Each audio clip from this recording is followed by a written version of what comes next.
Ladies and gentlemen, welcome to the Bullpen.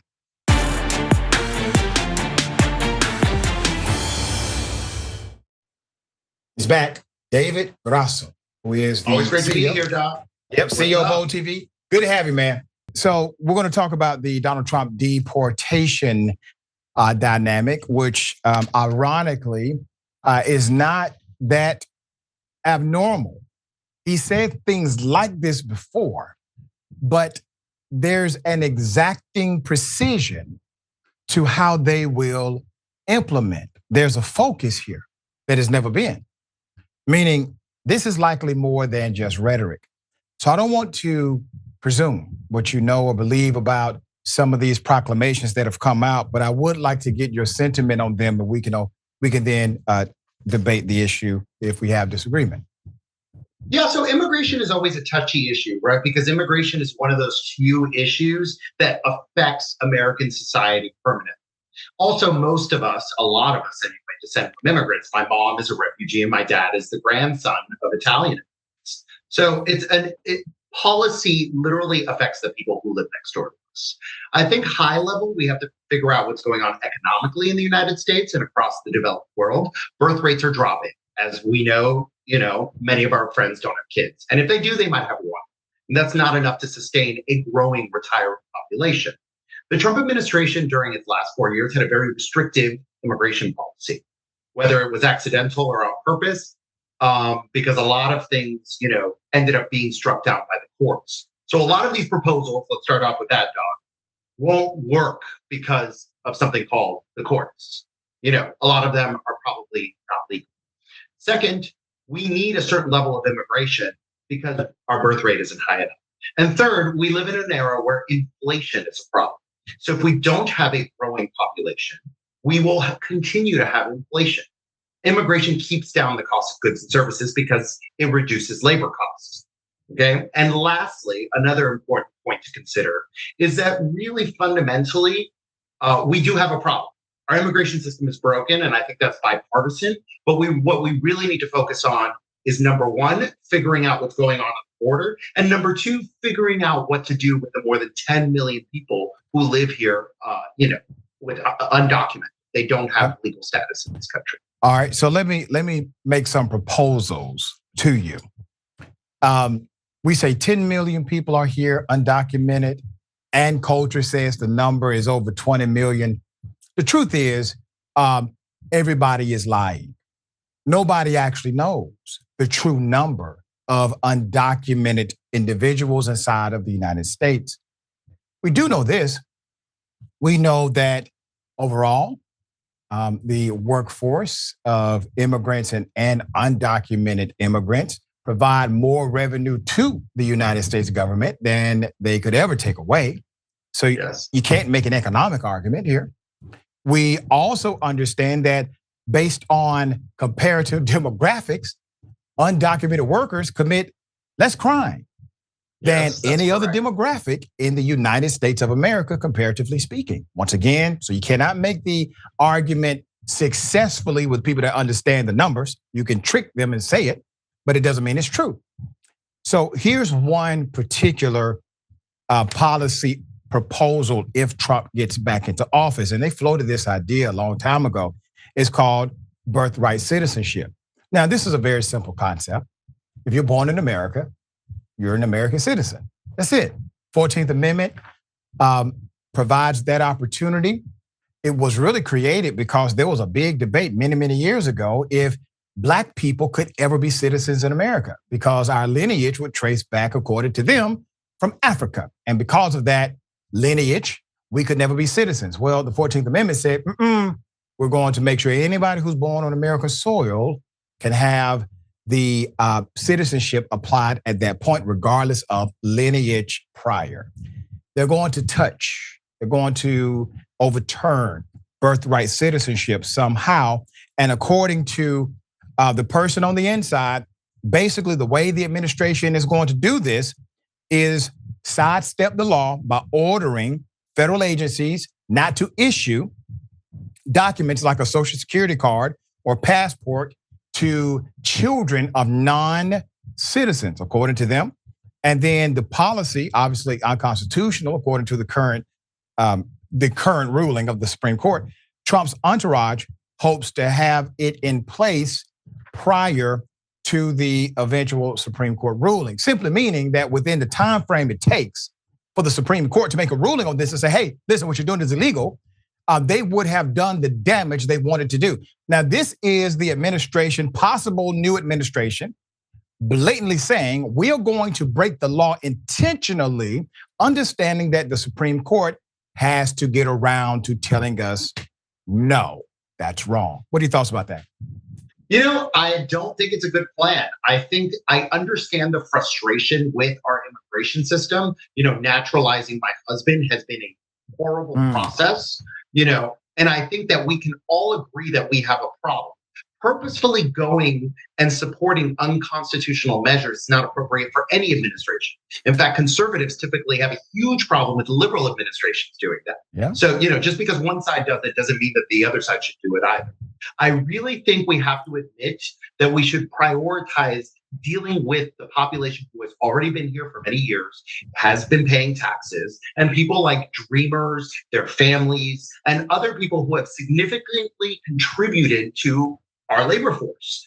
Unfortunately, the way things work right now is that someone coming across the border yesterday has basically an easier time getting naturalized in many cases than people like, who were brought here as kids without documents. And I think that needs to change. Also, there's a huge problem in our immigration system for those who did enter illegally. There is no way for them to adjust their status, because it's like a turnstile coming into the United States, right? It's like showing up at Disney World and not going through the entrance.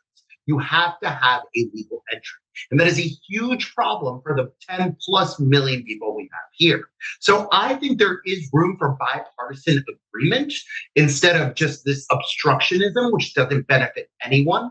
If something is illegal and is going to be found unconstitutional, why do it in the first place? How about we trade more border security, reforming our refugee, status issue in exchange for a legal path to some sort of documentation for people who, quite frankly, are already living among us. That's what I would prioritize. It is quite fascinating to me that the conversation seems to be difficult among people that actually understand policy or allegedly understand policy, right? You make the economic argument, they don't care. You make the argument about individuals living a very productive life. And so at some point, David, you have to admit the reason they want to do this, the reason they want to deport, the reason they want to create concentration camps, basically, has nothing to do with the revenue, the economic dynamic, has nothing to do with resources, has nothing to do with crime. So what's left, dear brother? Why do you think they really want to do this according to the breakdown of the plan we see before us? Well, I will answer that question. Don't get me wrong, but I think I want to touch on one thing. If you really want to stop undocumented people from working, go after employers. I don't think that's a point I've made many times here on this show, because the same federal law makes that illegal. That's right. That's right. The law is the law. Enforce the law. We encourage every administration to enforce the law. But why go after regular people who are just seeking a better economic law? Why do you think, brother? Come on, man. You already know why. I want you to say it. I think it has a lot to do with white identity politics. That's right. Caucasians are worried about becoming a minority. What they don't understand is that, a lot of racial narratives in this country are white, black. Right? If you look at me, I'm an ethnic European, right? But I'm Hispanic, right? And there's people who look like you who are Hispanic. And I have cousins who are Chinese who are Hispanic. You have to understand. And by the way, they're changing the census form to include ethnicity or race so that we're in a different category. You have to understand this whole idea that this country is going to become a white minority country is just a bunch of BS. The demographics are a thing. It's not happening. You have to slice up everyone into little pies in order to get where you are. But that is drummed up for support. And unfortunately, a huge part of the conservative movement these days are those white identity politics. And I think we have to be honest about it. Yeah, and I will say this, dear brother, based on what you just offered to the show, based on their definition. Based on their definition of whiteness. Now, remember, they categorized this, created the category, made themselves at the top of the chain of that category. The definition of whiteness has been changed over time. So, based on their held definition of whiteness, you're a threat to them, and others are a threat to them, even though it's only a social construct they made up. That's the issue here. We literally are becoming a nation imploding because of definitions of societal constructs that were created in order to have separation in the first place and show a hierarchy of dominance. So let me go back to something you said that I do agree with wholeheartedly, and I've talked about this on the show quite often, and that is the employer dynamic. Over 90% of undocumented workers come to America for what? Work, right? The same federal law that says it is against the law to work without proper documentation in America.